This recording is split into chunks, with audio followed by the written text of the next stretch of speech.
Bonjour, bienvenue sur Science Num, le podcast de Télécom Sud Paris qui vous parle de recherche dans le domaine du numérique.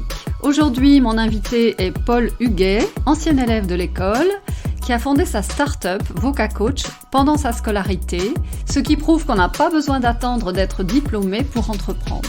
Bien sûr, j'ai créé VocaCoach au cours de ma scolarité à Télécom Sud Paris dans la majeure entrepreneuriale qui est commune à Télécom Sud Paris et l'Institut Mines Télécom Business School au sein de l'incubateur IMT Starter.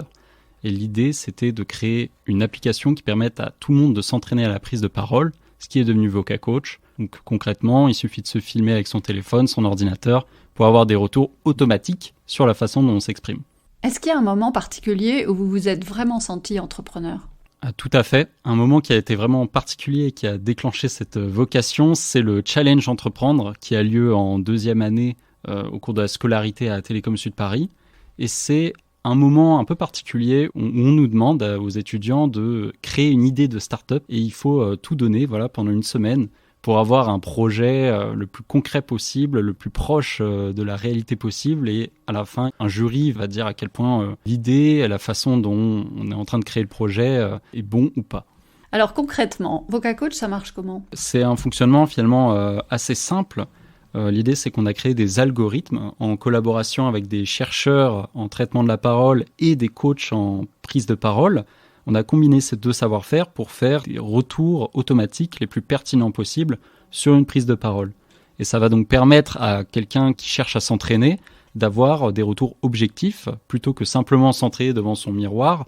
Il va avoir une sorte de miroir intelligent, un coach dans la poche qui va lui donner des conseils concrets pour progresser. Et visiblement, vous avez marqué le coup puisque vous avez été récompensé rapidement. Tout à fait. VocaCoach, on a obtenu notamment un prix à Vivatech en juin dernier. C'était justement un concours de pitch. Alors, il faut savoir que à VocaCoach, on est justement plutôt une équipe de grands timides à l'oral. Et c'est un peu ça qui a donné l'idée du projet. Quand il a fallu pitcher, on s'est entraîné avec VocaCoach. Et le fait d'avoir ce prix, c'était un accomplissement pour nous, parce que ça prouvait aussi que ça marchait, qu'on gagnait confiance, qu'on était meilleur.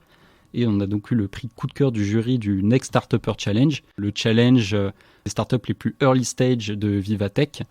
Et ensuite, en pitchant devant le ministère des Finances à Bercy en décembre, on a obtenu une place pour le CES de Las Vegas en juin dernier, où on a pu exposer VocaCoach et rencontrer toute la French Tech, toute la délégation française et les délégations étrangères.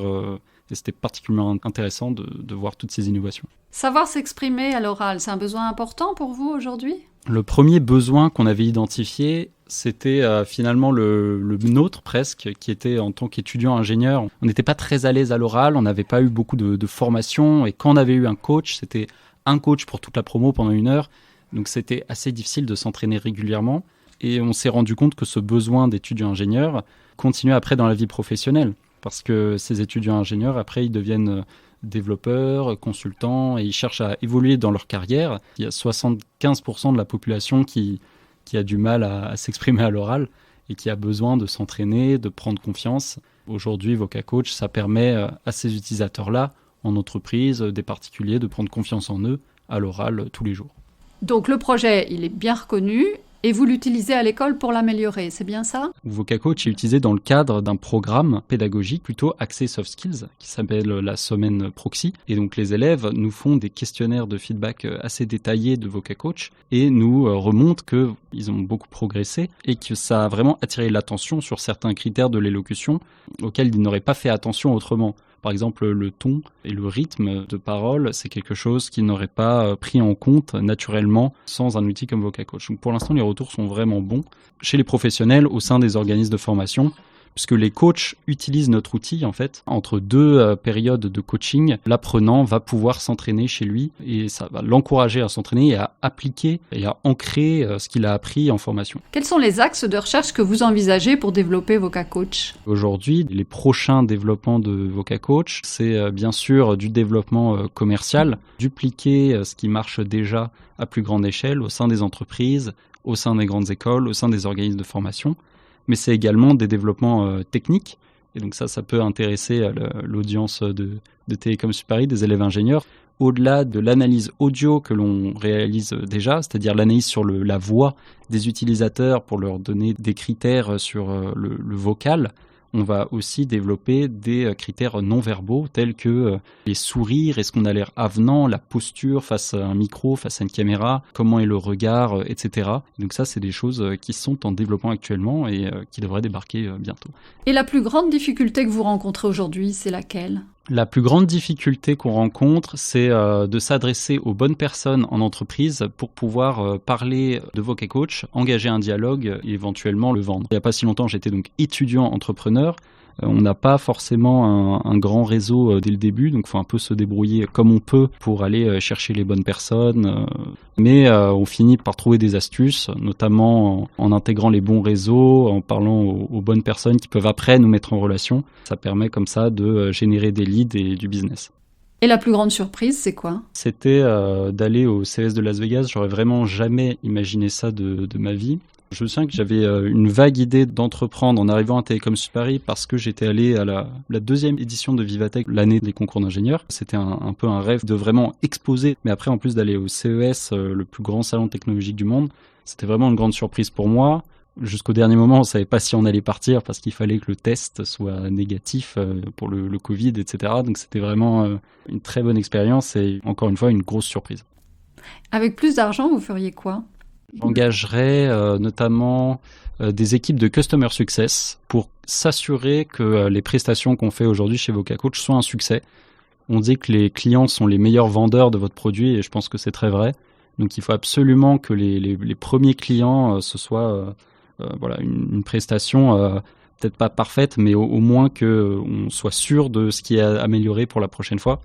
Et un autre enjeu, évidemment, c'est ce dont je parlais tout à l'heure, c'est les développements techniques, les nouvelles features. Certaines sont vraiment essentielles. Par exemple, les entreprises veulent absolument des métriques qui permettent de savoir de manière anonyme combien de vidéos ont été postées par leurs employés, à quelle fréquence. C'est beaucoup de data. Et donc pour ça, il faut engager des ingénieurs, des stagiaires techniques, etc. Qu'est-ce que Télécom Sud Paris vous a apporté dans votre parcours ?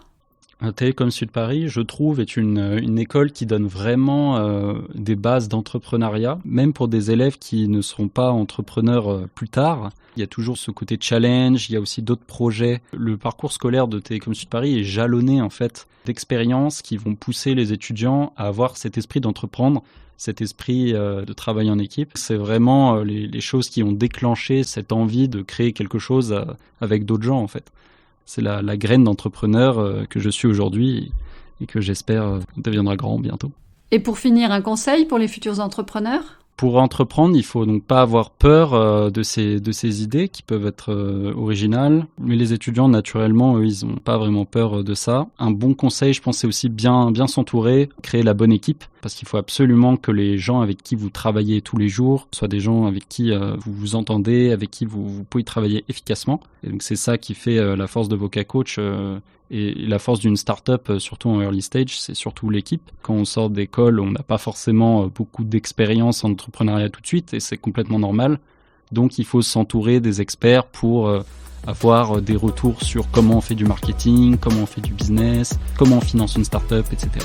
Merci Paul Huguet pour ce témoignage qui montre que Télécom Sud Paris accompagne aussi les étudiants qui le souhaitent vers l'entrepreneuriat. C'était Science Num, le podcast de Télécom Sud Paris, réalisé grâce au soutien du Carnot Télécom et Sociétés Numériques. On se retrouve pour le prochain épisode avec un duo d'invités. J'aurai le plaisir de recevoir Emmanuel Monfrini et Johan Petetin. On va parler d'une application basée sur l'intelligence artificielle qui pourrait bien révolutionner le monde de la chirurgie vasculaire. À bientôt!